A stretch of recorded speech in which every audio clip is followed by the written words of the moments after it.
Hi everyone, it's Sir Douglas of the Argos Fancast here, once again with another video where I'm going to recap the Slugfest in the 6.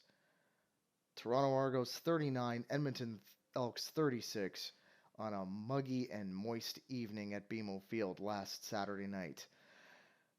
There's a reason why I call it the Slugfest in the 6. Let's get into it. First off, Edmonton drew first blood in the first quarter. McLeod Bethel Thompson at quarterback threw a pretty nice rainbow shot over the head of Benji Franklin to Dylan Mitchell for a touchdown, gave him the lead.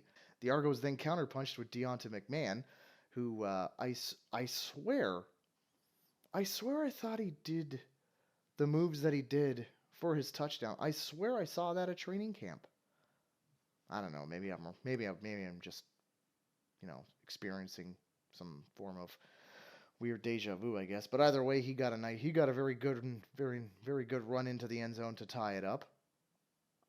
And then one of the last plays of the quarter, um, once again Benji Franklin tried to well, first of all, McLeod Messel Thompson threw the ball, got it to Geno Lewis. Benji Franklin tried to swat it, but it was a solid another 10 feet above him. So and Geno Lewis was able to easily catch it in the corner of the end zone to make it a 14-7 lead. Starting in the second quarter, then Cameron Dukes once it started getting into his own, where he found Rashid Bailey in the back of the end zone, and Lucius Purifoy was pretty much all in his personal space to tie the game up at 14 apiece. Toronto then takes the lead when Cameron Dukes had his basically pulled the ball in and just said, "Ah, to hell with it, I'll do it myself." So he just ran it into the end zone on a beautiful draw play. And then that puts them up 21-14. Edmonton did have a rouge by a punt. I'm sorry, let me put it this way. Edmonton had a rouge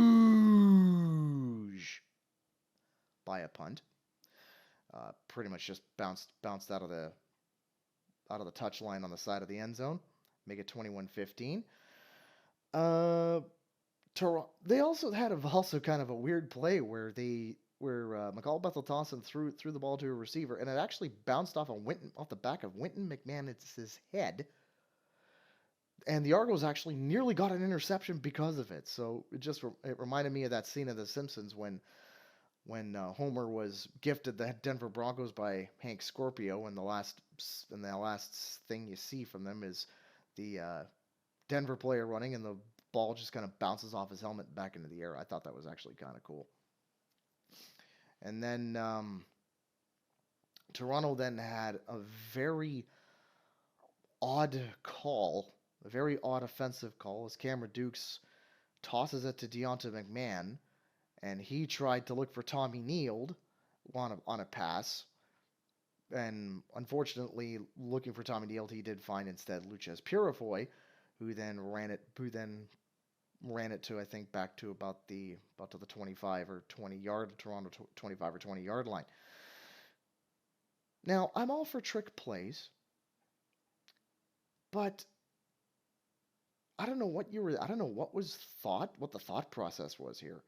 It seemed very odd to me that you would try something like that from your own 15. To me, if I'm going to pull something like that, I'm at least going to try it from like maybe my own 40-yard line, but not when they could easily run a couple of plays and get it into the end zone, which is exactly what they did, as McLeod Bethel Thompson found Herjay Mayala in the back of the end zone to take the lead 22-21. And then Toronto then counterpunched again with another powerful run from Kadeem Carey. He had a great day, over 100 yards on the day. He was able to run it into the end zone for a touchdown, and then Cameron Dukes, he used his own legs as well to get the 2-point conversion to give them a 7-point lead at that point, 29-22. Then another odd play happened where McLeod Bethel Thompson, another beautiful arcing rainbow shot. It was Pride Night, and he found Dylan Mitchell. Beautiful catch by Dylan Mitchell. At that point, everyone thought, well, he was down. Turns out he got up, ran into the end zone. The call on the field was a touchdown. we're all like, wait a second, did he? And I know I was sitting in the end zone. I'm like, did he touch him? Did he touch him?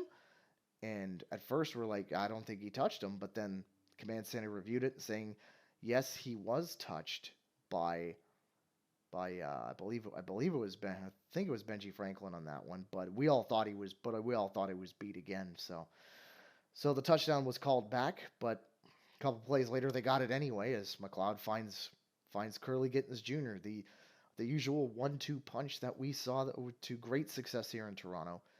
They were able to tie the game up at 29 all at that point.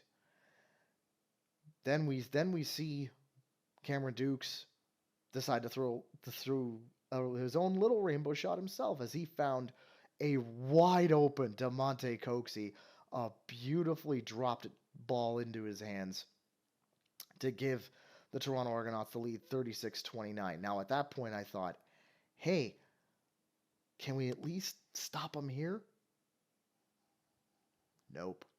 At that point, we then had, at first I thought it was a very questionable defensive pass interference call, but upon sober review, it turns out that Deshaun Amos did tug the receiver with his left arm, and that was enough to give the Edmonton Elks the ball at the 2-yard line. Dakota Prukop on the sneaks, no mistake.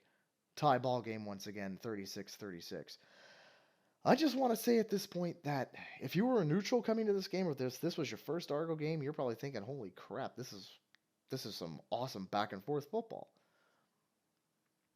But closer to the end of the game, the Argos defense came into their own, pinned Edmonton deep on their 5-yard line. They were forced to punt. A couple running plays later, and with no time left on the clock, Liram Hairolahu does what he does, splits the uprights to make it 39-36 with zeros on the clock, a walk-off field goal. You love to see it, but if you're on the receiving end, you hate to see it, and I totally feel it. Totally feel you on that one.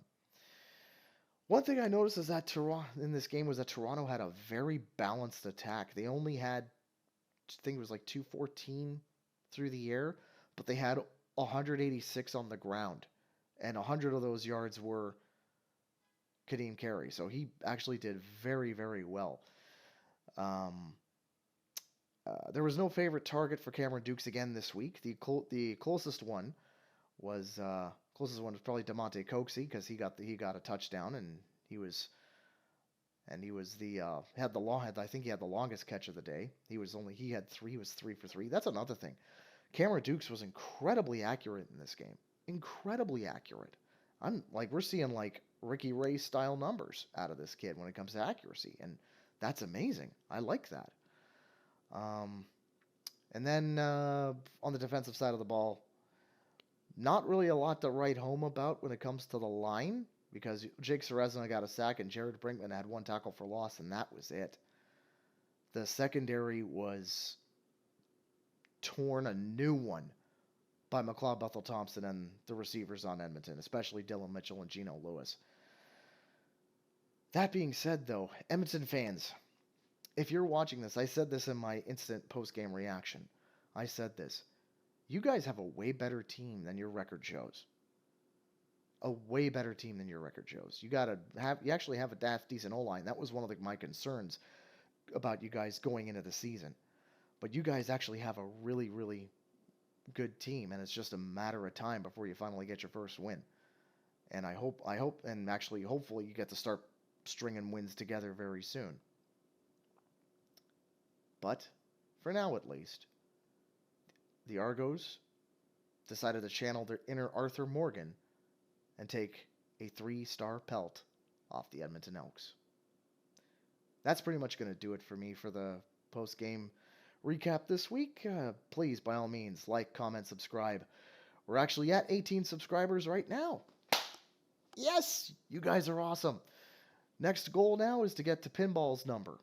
I would like to see 31 subscribers come in hopefully in just as quick time as we saw 18. So please, if you like what you see, like, comment, subscribe. I'll see you guys in a couple of days when I get to talk about the titanic upcoming matchup between the Toronto Argonauts and the reigning and defending Grey Cup champions, the Montreal Alouettes. I'll talk to you again soon, folks. Cheers. Have a good one.